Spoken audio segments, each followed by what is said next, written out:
What's up, nerds? Welcome to Expansion Pack, Power Blocks, YouTube exclusive segment right here on Nerds Gone Rogue. Remember to like, subscribe, and share.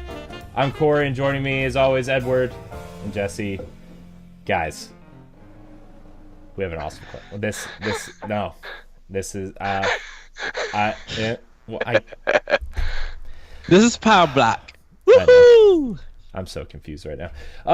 Anyways, remember, you can download Nintendo Power Block on your podcast service of choice or watch the video version right here on our YouTube page. Like, subscribe, and share, and rate us on whatever podcast service you use. Helps with discoverability, all that good stuff. But anyways, our question this week. Relatively simple one, but I feel like we could get pretty deep into it. Sasha Slaybaugh asks, what is your perfect gaming night? Perfect gaming night. Let me tell you. Let me set the scene for you. Let me set you a scene here in the Corey man cave / spare bedroom of our apartment. NGR Radio headquarters, everybody. As Edward likes to call it. Yes, this 10 by 10 square box with one window and one door, and the window barely opens. So I like to turn off the big overhead light. I have a spotlight in this corner over here. I like to turn two of them on facing the ceiling, so it's like mood lighting. And then I like to get in my fat man chair that's right here, turn on the TV. It's on a swivel, face the TV, face it here. I get either some water or an energy drink and a snack. I set it on the side table over there. I flip up the leg rest, and I'm like, let's game. And then I grab my controller of choice, depending on what I'm playing, and I'll either put on a headset and talk to Edward or somebody else I'm playing with, or I throw on my headphones and listen to a podcast. And depending on what kind of game I'm playing, sometimes I just want to be left alone. And that is my gaming night. I like to sit back and relax for like 2 or 3 hours, maybe 5, maybe 7 or 8 if my wife is working or not home or doesn't care. And I play some games. Yeah. If I'm not planning notes or doing any kind of recording, my gaming night is pretty much playing Switch or Xbox or PS4 or sometimes even my 3DS. But some of my good gaming nights is actually getting away and going to Brookfield in Illinois, and there's a place called Galloping Ghost, and you pay $20 in and you get to play all the arcade games all you want. You're into this close, and you get once you pay that one payment, you get go in and go out with your wristband. So you want to go leave, get something to eat, you can, and then come back and continue gaming, because they have some unreleased arcade games like Primal Rage 2, and some Japanese games like the original Ikaruga, and even some PlayStation 4 games that they turned into an arcade board. You get to do that, like play the old SNK games, Mortal Kombat. Like, I love doing some good arcade gaming. Sometimes I go with my friends, we'll play NFL Blitz or NBA Jam. Like, we'll go old school. And then they also got the versus games, versus Mario, versus Castlevania. Look, the best. Haunted Castle. The best arcade games are the Konami side-scrolling beat-em-ups. And dude, let me tell you, man. When I used to go to the arcade, the only 3 machines I would go to would be the TMNT arcade game and the Simpsons arcade game, and then what was the X-Men arcade game. Dude, the X-Men arcade game, when you found a good arcade with the 6-man setup and not the 4-man, like if you had 6 people rolling on that thing, man, I don't even care if I'm stuck as Cyclops. Like, I'm just rolling, man. of course, I was obviously had to try to get Wolverine because, I'm sorry, I'm not hipster comic guy, but Wolverine's my favorite X-Men, so suck it. Even though I'm like kind of growing on Deadpool a little bit, even though he's like technically not an X-Men, but like the movie really made him like really cool for me as a Marvel character. Yeah, but like, man, and Professor X wasn't in there, and obviously, like man, dude, that X-Men arcade game was so good. Why is that not backwards compatible on Xbox One yet? Seriously. Who knows? Oh, because Konami don't have the license. Get out of here, Konami. Get out of here. Who did you play as, Ed, mostly? I would play as Wolverine. Okay. Nightcrawler. I was the odd one. I either played as Nightcrawler or Gambit. I like, for some reason I never understood Gambit really. Like, I don't know, man. I guess that, like, I should probably figure out that character so I can complain about the movie when it comes out next year. It's weird. I tried to play Gambit on the Sega Genesis X-Men game, and just he was cool because the commercial made him look cool, but it was just like, this game is not good. It's because, like, when the Genesis was popular, Gambit was like the most popular X-Men, because like at that point, like, they like killed off Wolverine and they were trying to find a new like face of the X-Men besides the old guys, and it's like Gambit was it, and he was like the cool guy in the cartoon and the cool guy in the comics and stuff. So like, yeah, they wanted to make Gambit cool because he was like Marvel's front and center. So yeah, he was like the Leonardo, and Wolverine was kind of at that time was the Raphael, where he was the badass that everyone that a lot of people liked, but and he could be a leader, but at the same time he wasn't. Yeah. Yeah. Which reminds me, I picked Raphael in Turtles in Time. No, dude, Donatello. Donatello's got the reach. You know what? I played them so much on the Super Nintendo that I kind of got bored with them. He made the game too easy. So I would play with Raphael because I like his speed. I like this quickness. Which is weird because like Raphael's the muscle now. Like they kind of like everybody kind of switched roles. Like back then, like not that like you should read too much into this, but like Raphael was like the fast one and the quick one, and like could get a lot of hits in faster than the rest of the turtles. And Michelangelo was because he like spun like he would spin his. Yeah, and like Michelangelo was like the strong one, and then Donatello and Leonardo were like the range guys, and now like Raphael is obviously the muscle and everything now, and especially when you're looking at the movies and stuff. Which, by the way, I watched Secret of the Ooze the other day because it was on TV.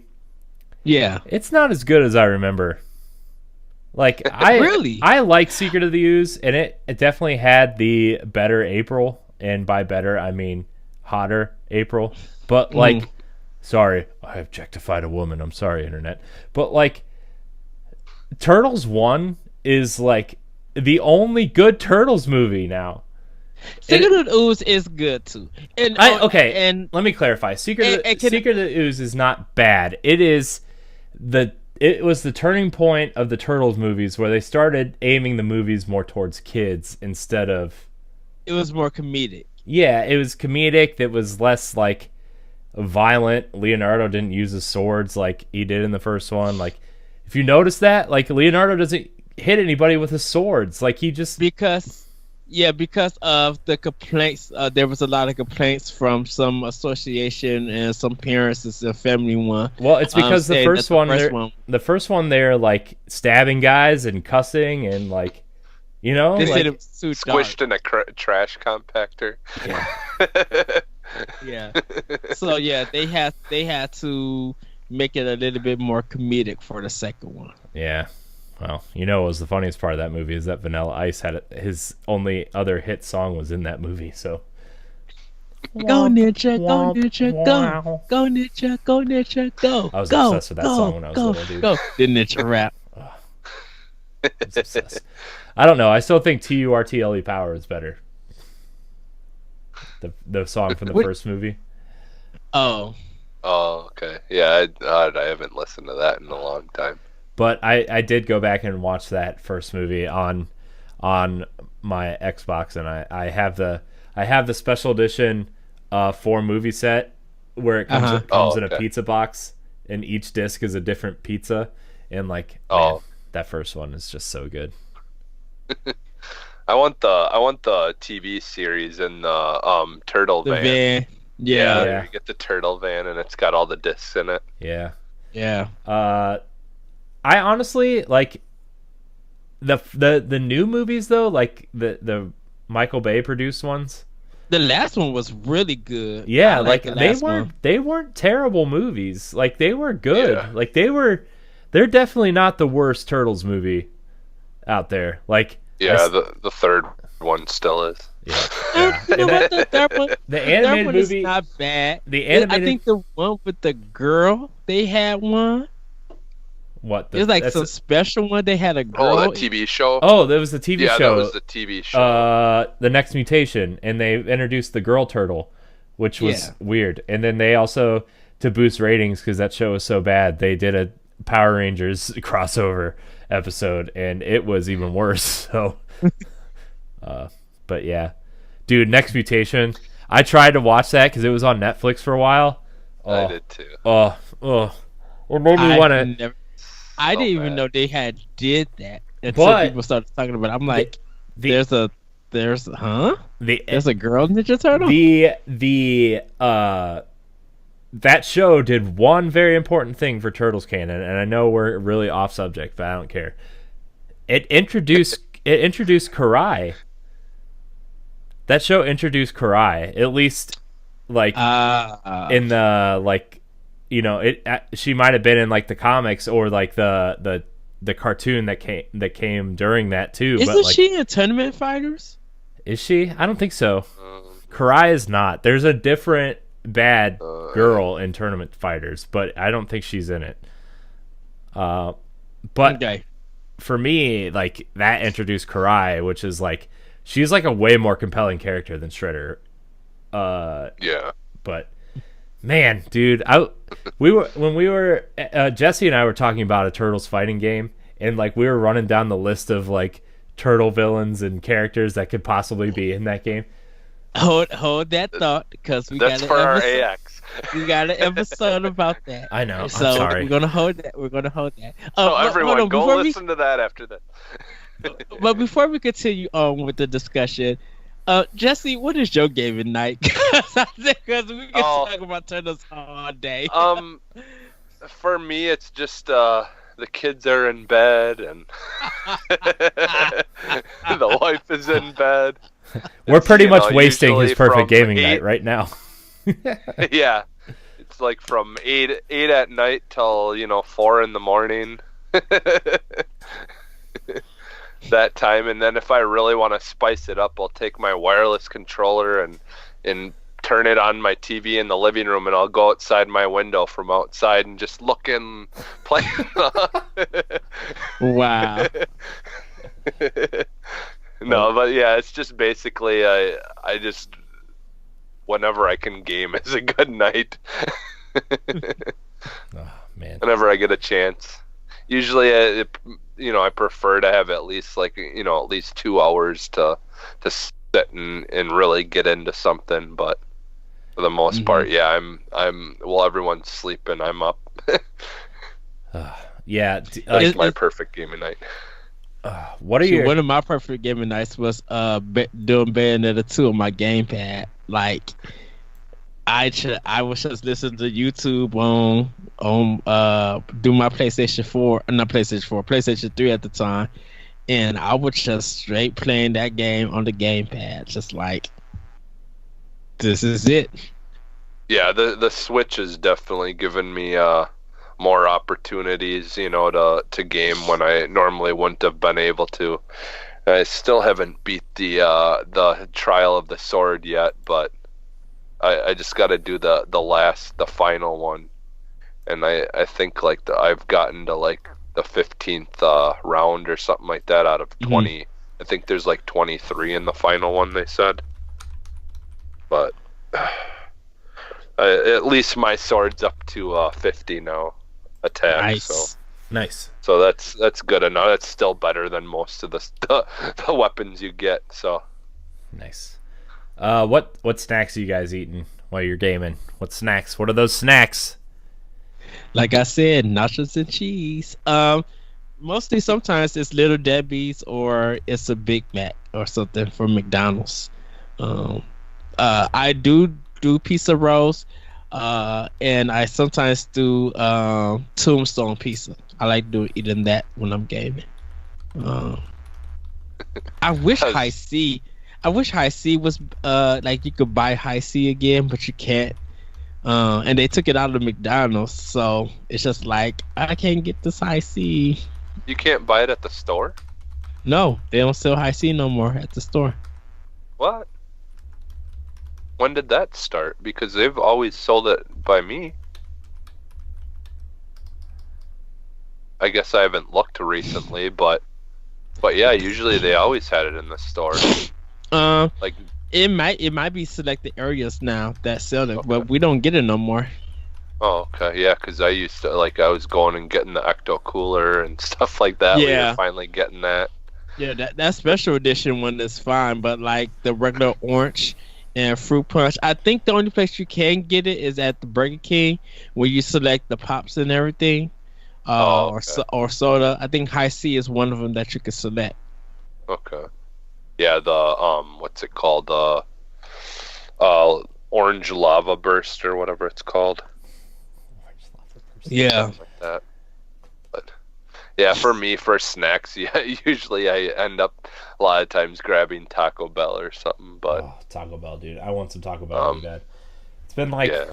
It's been like 3 weeks as of this recording of like not eating garbage, and like all I want is some garbage, dude. All I want is some garbage food. I want some crunchy tacos and some nachos and some Fiesta potatoes and some cheesy gordita crunches.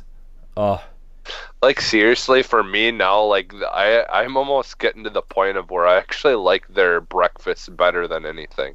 I've Like, never their- had their their- breakfast. Their breakfast crunch wraps are like the most amazing things ever.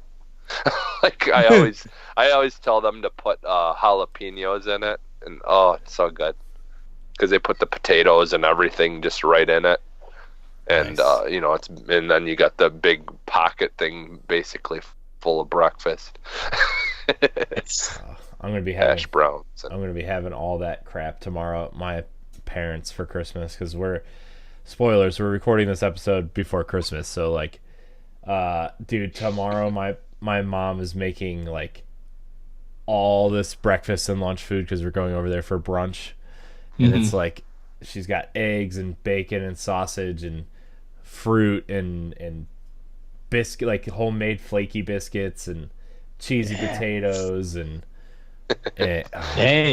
and then that's what I gotta make this year. I gotta make the cheesy potatoes this year. and then like she always makes like, she doesn't really do like traditional holiday food. She'll make like these long like 3-foot stromboli things, and then she'll cut them into like slices. But one year, Nice. or like I'm really hoping she makes the taco ones this year too, where she fills it with taco meat and cheese and tomatoes and salsa, and then on top she'll like melt cheese and sour cream and salsa on top, and it's just like That sounds so good. oh That would be really good. man. You should have texted your mom to do that. Mm. Yeah. Send me the recipe. She's probably wrapping everybody's presents right now, so Gotta get Corey's gift all together. Gotta make sure that it's no, all good we're to going go. like half of we're going over to my mom's tomorrow and Christmas Day, just because like that's how our family is splitting it up this year, I guess, for some reason. But like, man, dude, I am so ready to eat a bunch of garbage tomorrow. You want to cheat on your diet. I do. Oh my dude, I've been saving I sound like a freaking virgin or something. I'm saving myself for tomorrow. Saving myself. Well, Corey, you already know if I do not get picked, it's going to be a problem. You can take your junk food purity ring off tomorrow. Oh, dude, Let the church say amen. Can I get an amen? Nah. Amen. Oh man, but dude. Well, I guess that's our perfect gaming night in turtles and snacks. So, man. Dude, I can't always come back to turtles. I know, dude. Dude, I really hope I get one of those movies. That's my mom. Whenever she asked me what I want for Christmas, the only thing I sent her were pictures of all those movie turtles that were like. You remember earlier this year we were talking about them, or last year or whatever. Yeah. I don't know what year it is. Like we were talking about them, and like all I did was I kept sending her pictures of those. I'm like, I just want one of these. I don't care which one. Just get them. So like I really like. I try not to be greedy, but I'm being greedy about this. I'm being real greedy about this. I want one so bad. I actually want all 4 of them, but one will suffice. So. Yeah, one a year. Right. One a year. No, because next Mom, year you're set for 4 years. Next year they'll put the Secret of the Ooze set out, and it'll be like the wrong one. And it'll be like, no. Oh, I'd love a super shredder. Oh yeah, dude, massive super shredder. Well, there's a rumor. Awesome. I'm saving this for the expansion pass episode we do for Xbox, but we're ending the show now before I get really excited. This has been Expansion Pack. Remember, you can download Nintendo Pal Block on your podcast service of choice, or watch it here on our YouTube page at Nerds Gone Rogue. Remember to email the show at nintendopalblock@gmail.com with the subject line Expansion Pack. Jesse and Ed and Corey, we'll see you next week. We love you. Woohoo! Bye.